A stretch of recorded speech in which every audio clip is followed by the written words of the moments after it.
Hi, and welcome back to Yeti at Large. This is our second installment of our woodcutting series titled Scouting.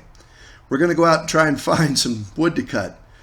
Right off the bat, it might seem a little silly to have to drive past millions of trees to find one to cut. But in a modern era with the pressures on our public lands, there are a lot of rules and regulations in place to preserve this space for future generations. Please know and follow all the local ordinances and laws. None of this is meant to be instruction or advice. I'm just sharing with you some of the things, our do's and our don'ts, our observations, and best practices. With any luck, you might pick up something here that'll be helpful for you, maybe help keep you safer, make it easier to get the firewood you need to stay warm, and have a little more fun doing it. I'm really glad you're here. Thanks for coming along and helping out. And let's get started.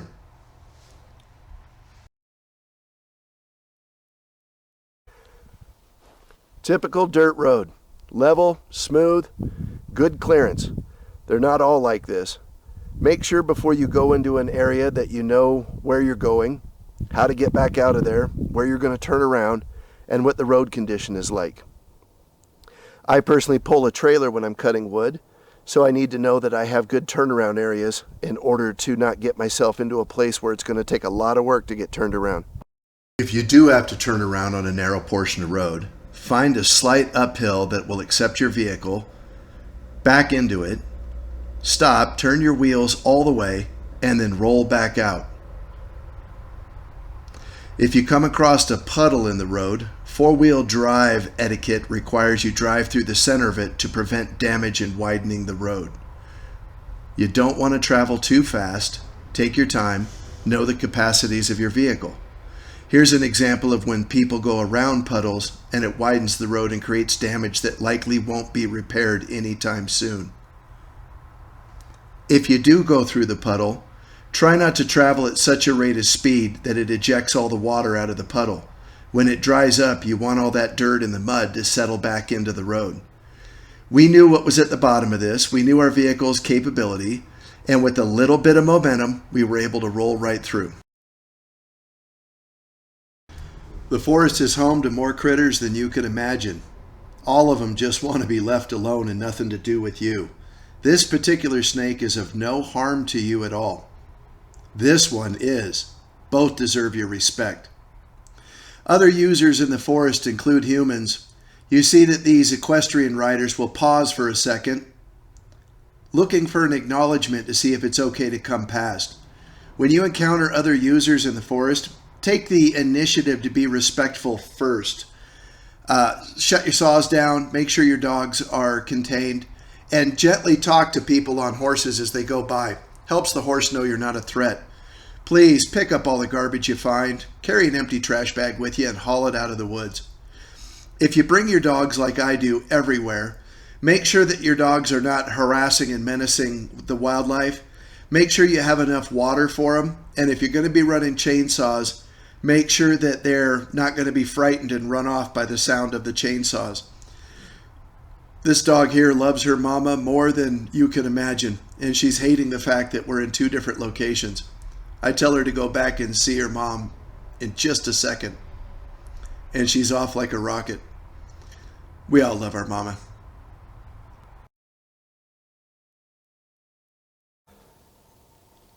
This is an example of an alligator juniper that should never be harvested or bothered. I got Agnes in there for scale. Agnes, go get mama. Go get her. This tree is profoundly amazing, centuries old, and spectacular.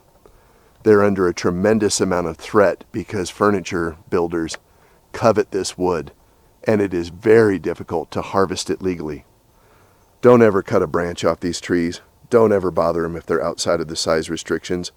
This tree is older than the United States, and it deserves to be left alone. Here's a mid-sized example of a bramble oak. These trees are highly protected because they're a broadleaf tree and they make a great wildlife habitat. This is an example of a ponderosa pine. These trees are prolific in this area. This would be an example of dead standing. Obviously the one is broken off there. So there's probably a high level decay that does not make this a good firewood. They don't burn particularly slow. They're gummy and sappy, difficult to split, and this bark is a natural fire retardant, so you don't want to bring it home when you harvest these. But if you are going to cut these, they can make decent firewood, just not ideal. Here's a good example of why you don't drive off-road in the forest.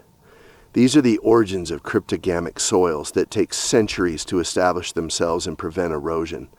You can see the lichen growing on the rock, moss growing, mushrooms, and if I was to brush the leaves away and get to the bottom, you would see a macrobiotic, microbiotic, really small little bugs and animals that create the environment that things can thrive on the forest floor.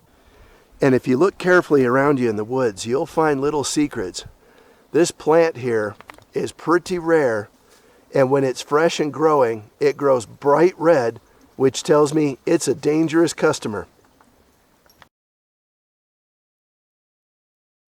This is a piñon pine. Gives delicious nuts for making pesto. Highly prized tree by the indigenous cultures.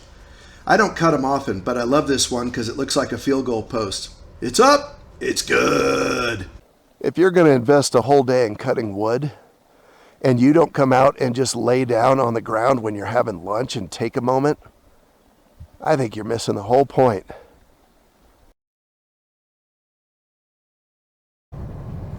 You may come across these piles of wood chips. Don't dig into those and just take them unless you're absolutely certain your wood cutting permit allows that. You may likely come across these slash piles.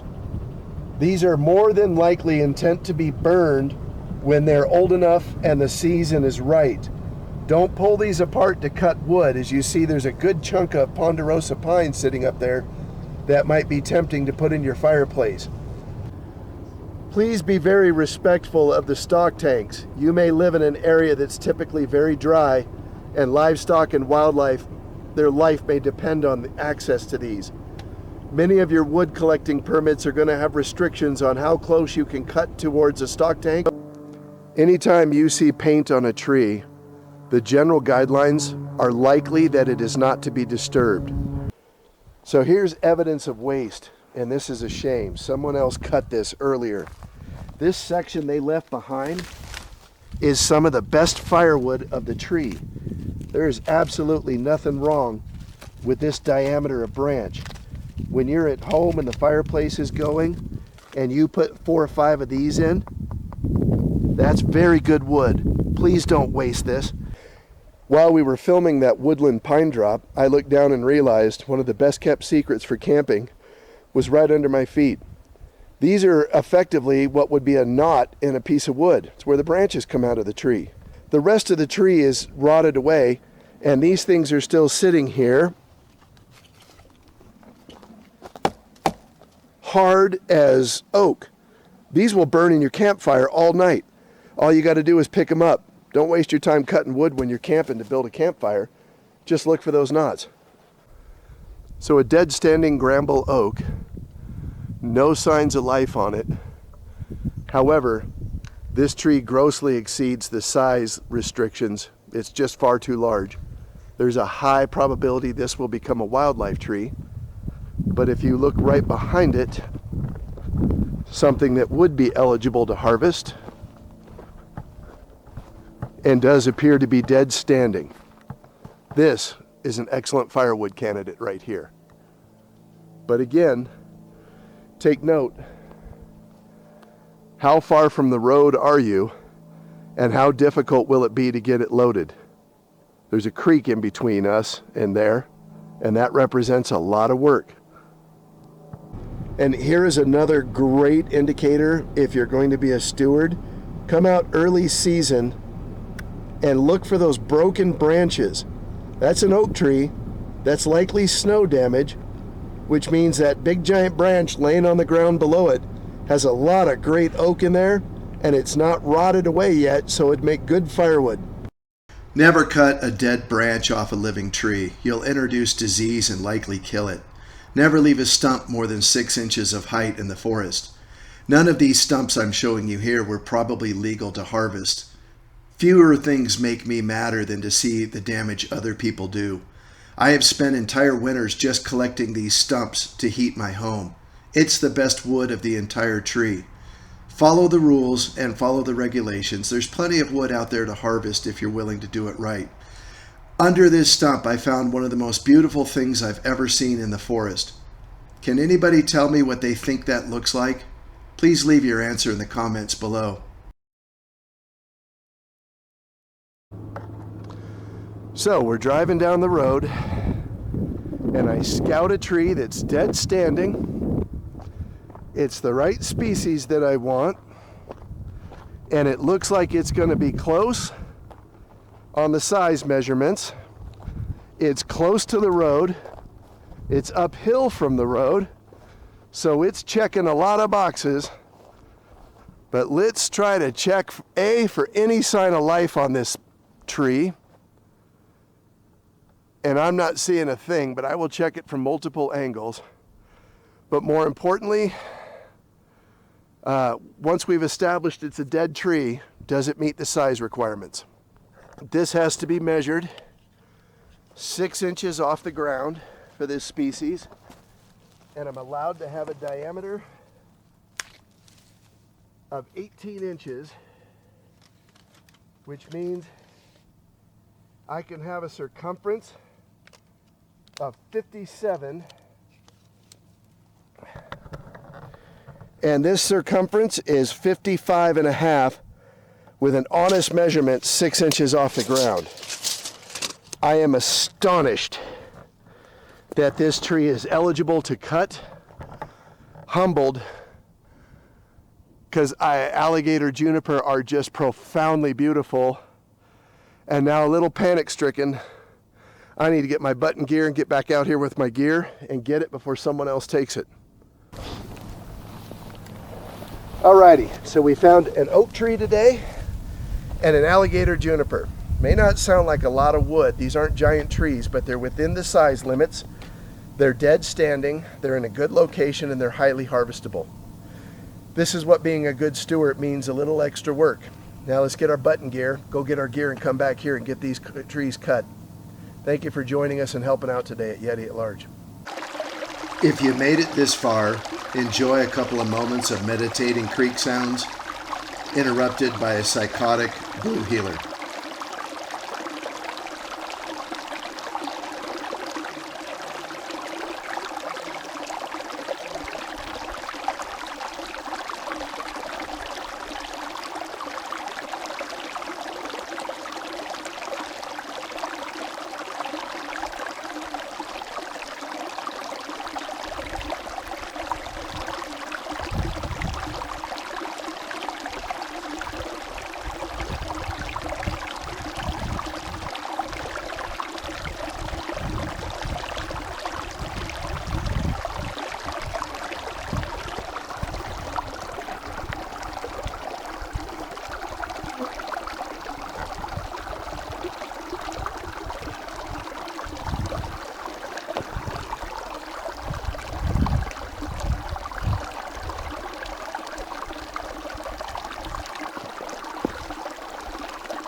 Look at mama.